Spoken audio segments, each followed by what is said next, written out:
to drive your career, not just ride along? You're in the right place. Welcome to the Power of Owning Your Career podcast. I'm Simone E. Morris, your host and career strategist, here to give you the roadmap. Each week, we're cutting through the noise with strategies, stories, and insights to get you back in control. Your career clarity starts right here. Welcome to this week's episode of the Power of Owning Your Career podcast. I'm delighted to have joining us today is Dr. Ann Welsh. She is a psychologist, an executive coach, and consultant who is passionate about empowering women leaders and supporting working parents. With a background at Harvard and a wealth of practical experience, Dr. Welsh is here to share her expertise. Ann, welcome to the show. Thank you. Thank you for the warm welcome. I'm really excited to be here. Me too. Balance, integration is a thing in the workplace. So it's a hot topic and I want to hear all about it. But first, I want to know a bit more about you. I gave the intro, but you tell me about what you're currently doing. Yeah, my my career path has been kind of circuitous, but at this moment in time, I think of my career as like it's like a bicycle wheel with at the hub is supporting working parents and working moms really in particular, and the spokes are all sorts of different pieces. So I have a small private therapy practice that's entirely focused on maternal mental health. I have an executive coaching practice that's supporting women in leadership. I have a group coaching program for working moms. And then I also do some consulting with companies who want to improve their working parent support or bring in kind of sponsored parental leave coaching or other kinds of tools that they can use for working parents. That sounds all by design. And I'm wondering, because this show is all about being in the driver's seat, being intentional with your career, and with all those different buckets that you just mentioned, how did you get to the place of designing it, let me say, on your terms? Yeah, I think it's a great question because it was piecemeal. It was one thing at a time. And it was a little bit of personal and professional blending. So I started out like gung ho for a career in medicine. I wanted to be a doctor. My parents joke that I like emerged from the womb with a stethoscope. Like that was the Nice. only thing I was gonna Got a be. visual there. Yeah. And I did everything I needed to do and got into medical school. And it was only then where I was like, wait a minute. Wait a minute. I'm not excited about this. I don't actually know that I want to do this. And that was the first moment where I kind of, in hindsight, took a little more control of my career and said, I recognize that everybody is looking at me thinking I'm absolutely crazy right now. And I also know in my gut that this is not the right thing for me. And I'm going to walk away before I get any farther down this path. And it was scary. And part of what enabled me to do that is some degree of confidence that like I did it once, I can do it again. It was like, if I'm walking away from medicine, but I got into medical school, turns out I'm wrong and this is not a great idea, I can always come back and do it again. Like, yes, it was hard, but I did it once. And really the rest of my career has been a similar process of finding out what everybody else is expecting of me and trying to tune into what I want for myself and how that's going to fit with the rest of my life in this moment. And so I made a leap I was at Harvard, I was working full time, I had my second child, and it wasn't working for our family for me to have that particular job, my husband to have the job he did, and to be growing our family. And so I left and I formed my own practice. And that was only one piece. That was the therapy practice. And everything else has kind of grown out of that. I've expanded as my kids have gotten older and a little more self-sufficient. And a lot of the work that I do now is inspired by the clients I've had up to this point, right? And recognizing that I love therapy and it makes a lot of progress for individuals, but there's also these other kind of systemic pieces that are going on, and I want to be able to make change there too. It's been intentional in that I've chosen each step, but it wasn't a map I drew for myself at any point along the way. You said a lot of great insights that I want to go back to. The first thing I want to go back to is you talking about leaping and quieting the noise and really being centered on your own voice and your own, beacon of where you want to go in your career. Talk to us a little bit more about that, and because I know there are people who are deciding what they want to do as the next chapter in their career. And there is that inner critic, there is that noise from others around you. Talk to us about how you were able to hone in on your voice, trust your voice, and move forward in your career. Yeah, I mean, with that first sleep, sometimes I look back and I'm not sure how I got the chutzpah to do it, right? Like I look back and I say, wow, that was really brave. But I think for me, there was this sense of really, again, getting quiet and really thinking through what's that whisper internally, right? I think sometimes people talk about gut feelings as being this big pull that they can't quiet. For me, sometimes it's like a little very quiet voice in the background, and I have to make space for it.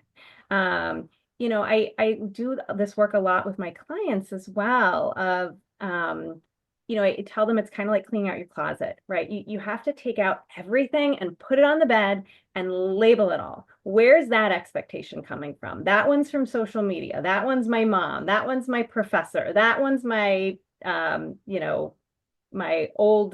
Susan who said this thing about me when I was 5, right? Like you've got to label all of these pieces.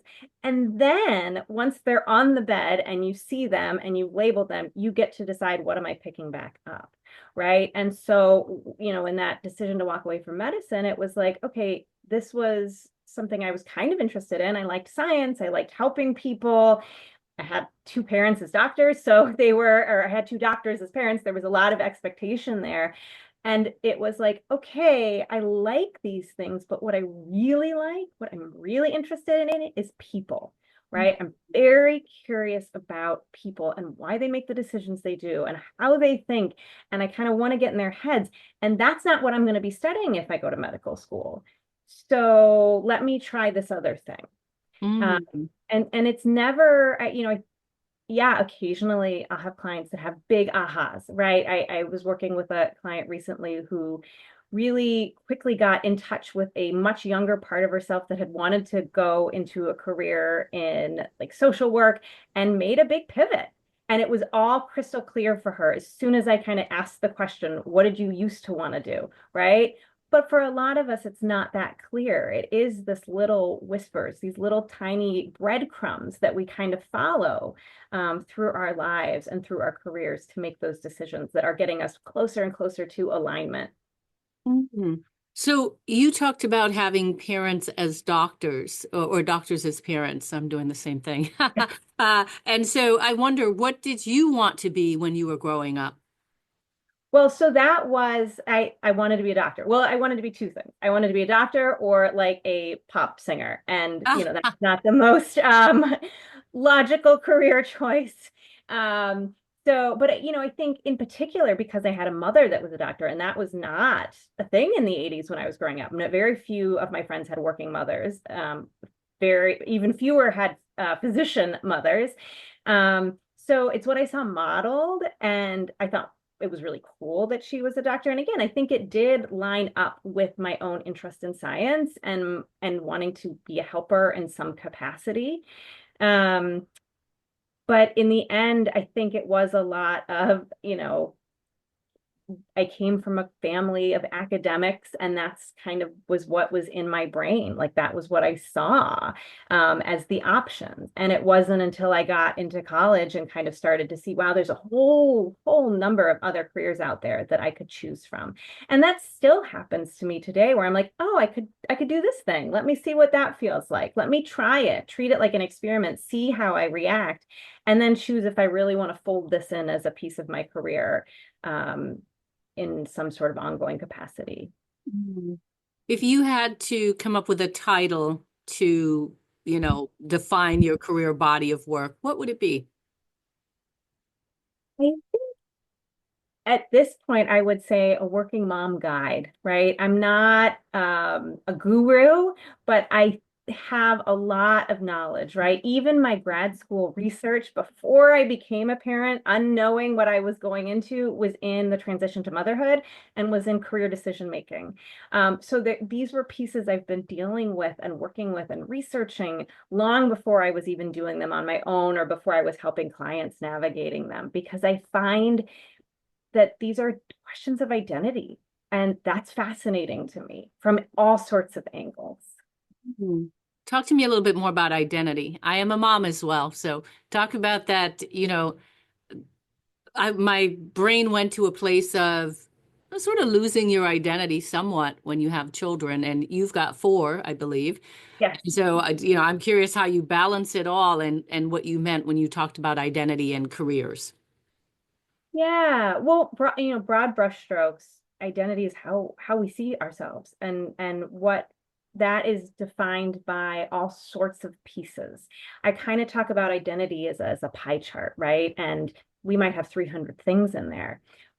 What happens when we become moms, and I want to speak to that sense of losing yourself, because that's a really, really common thing, is that we have to fit this giant new piece into that pie, right? I mean, motherhood is a huge piece of identity, and it comes with a whole bunch of those expectations we were talking about earlier from outside, right? Everyone has an opinion on how to be a good mom.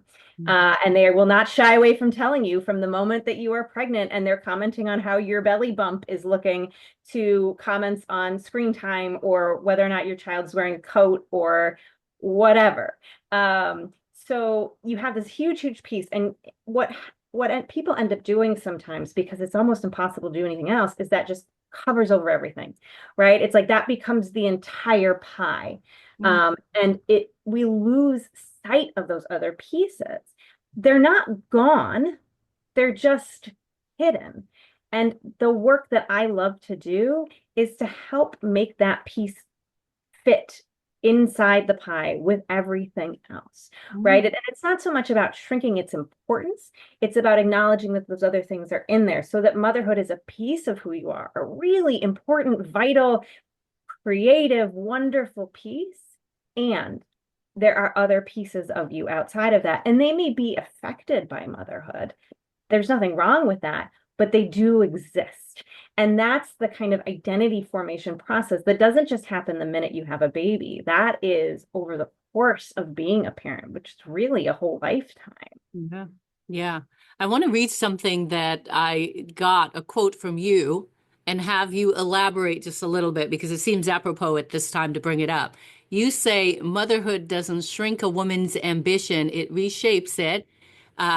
Too often we view career success as a straight climb up the corporate ladder, but for many mothers, ambition expands outward, weaving a web of leadership, resilience, and purpose. It's time we stop asking women to choose between success and family and start recognizing the strengths they bring to both. Thoughts? I have lots of thoughts, a whole book's worth that I'm writing, currently in the process of writing. But I think we have this narrative that you become a mom and it's like where ambition goes to die, right? I mean, to some extent, that is the story. And or we maybe have a narrative of a mom like that's working, quote, too hard and is abandoning her children. And it's like those are the two choices we get. And the reality is all of mothers actually live somewhere in gray space between those two extremes, and that you can be a wonderful, loving mom and be incredibly ambitious in your career.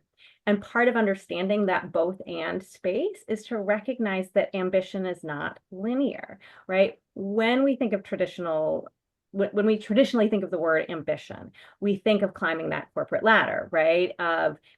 It's kind of up or out. I always use a law firm as a great example for this, right? Because that's literally what you do. Either you got to the next year or you're kicked out. And if you're kicked out, that's a failure, right? You have nowhere to go but up to partner. Otherwise, you've somehow failed the system. I encourage people to think about ambition as a web. right? And if you think about a web, you can, if you have kids that go to the playground and they're the webs, they can literally climb in any different direction. They can go on either side of it.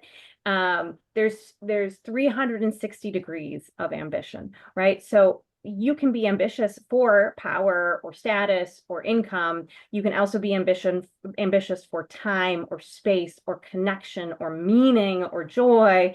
Those are all things that we get to be ambitious for in our lives, and we get to change course and direction at various points as well, based on all of our own needs. And part of that parenthood journey might be that you change direction for a little bit. You add in a piece, but it doesn't mean you've become not ambitious. And in fact, what I found, the more and more women I talk to, is that motherhood has actually clarified ambitions. It's given them new ones. It's given them more motivation to go after things, right? That it's actually been kind of an ambition accelerator rather than the death knell of ambition for them. Hmm. So much to think about there. What would you say about balancing your career ambitions with motherhood? So, you know, you're the pie that you talked about before, there's a lot of things in that pie, including motherhood. How do you balance that and still prioritize your career ambitions? Yeah, I think everyone talks about work-life balance, and then we kind of try to replace it with work-life integration, and That's that is right. the better term, right? Yes. Because I think, work and life are overlapping, certainly in the way that technology allows. We're never away from work or our kids, as someone who will get texts from kids all through the day. But really, I think the shift we need to make is to recognize that none of this is static, right? These are all constantly moving pieces. And that means that what balance looks like in any given day or week is going to be different from another day or week. I kind of talk to people often about using like a frame of seasons, and a season could be a week or a month or an actual season. And recognizing that we're going to tip and move in different directions. Different pieces of those pie may actually shift and take up more or less space based on all sorts of circumstances. And that's what balance is in the end, right? If you're listening to this podcast and you're not driving your car, you can even experiment. Like if you stand on one foot, notice how much movement is actually happening, right? You might have some big tips and wobbles, but you also probably have little tiny micro movements in like your ankle and all the tendons around it, right? Balance is actually constant movement. It's not steady. It's not some sort of nirvana state we reach. And when we open ourselves up to that kind of constant shift and play, we become more resilient. We become more powerful, right? And we develop less shame, right? Because we can just accept the balance is tipped, quote, in this direction for now, and it will tip in a different direction at another point. And all of that is okay. Yeah, you brought up shame, which made me think about how there are others who can shame parents in the workplace. And, we've been talking a lot about mothers, I'll say parents at large, shame them, and it can impact your career. Talk to us a little bit more about shame and navigating that and some strategies that would be helpful. Yeah, well, I want to, speak to other people and kind of that shame we experience from others, because I think that is very real. There is a lot of bias around working parenthood, Yeah. and working mothers in particular, and assumptions that, well, they're leaving early for daycare pickup, or they are not as committed because of X, Y, or Z, or they're asking to work from home because their kid's sick again, or Yep. whatever. And then these kind of really negative stereotypes. And yet, what I tell people and companies is that working parents are bringing a ton of valuable skills to the table that we don't recognize enough, right? I joke that parenting is actually a masterclass in leadership, because you have to gain a million people skills. And in fact, your brain rewires to allow you to do that, birthing parent or not. There are massive brain changes when you bring a child into the home, and you are increasing empathy as part of that. those are those soft skills that we want all leaders to have, right? And so you parents get those just by nature of being a parent. They gain skills in processing, right? How quickly we take information in and make sense of it. You have to do that all the time as a parent. They gain skills in prioritizing, in being super efficient with their time, and they gain skills in project management and planning, right? I mean, Yeah. everything we do as parent is a project management skill. We have to keep the like nitty-gritty of our kids' safety at the same time as we're thinking about the big picture of raising a resilient, healthy child into adulthood. So there's all these things that parents are actually showing up with. And when we label that, and when parents recognize that too, it decreases their shame or any sense of embarrassment of like, oh, I have to call out sick again. They feel more empowered, but also the workplaces can use those and hone those skills together with the parent. Everybody wins in that situation. I love how you were able to use those home skills or those, parenthood, motherhood skills and make them transferable. I was going to the place of resumes. I'm like, oh, this is really good for the resume and for LinkedIn as well, when we Yeah. think of assets for owning your career. Yeah, yeah. And I do see that shifting a little bit. I mean, not a ton, but more and more people putting parenthood on their, at least on their LinkedIn profile. I don't look at a ton of resumes, but to kind of acknowledge like this is a thing that should be a selling feature, not a detriment in my Yeah. in my hiring. Yeah, I agree. Have you come across any resources that would be helpful to share with our listeners just in terms of owning your career? And again, you can layer on top the motherhood layer. What resources, books, podcasts, articles, anything resource wise that you can share with our audience?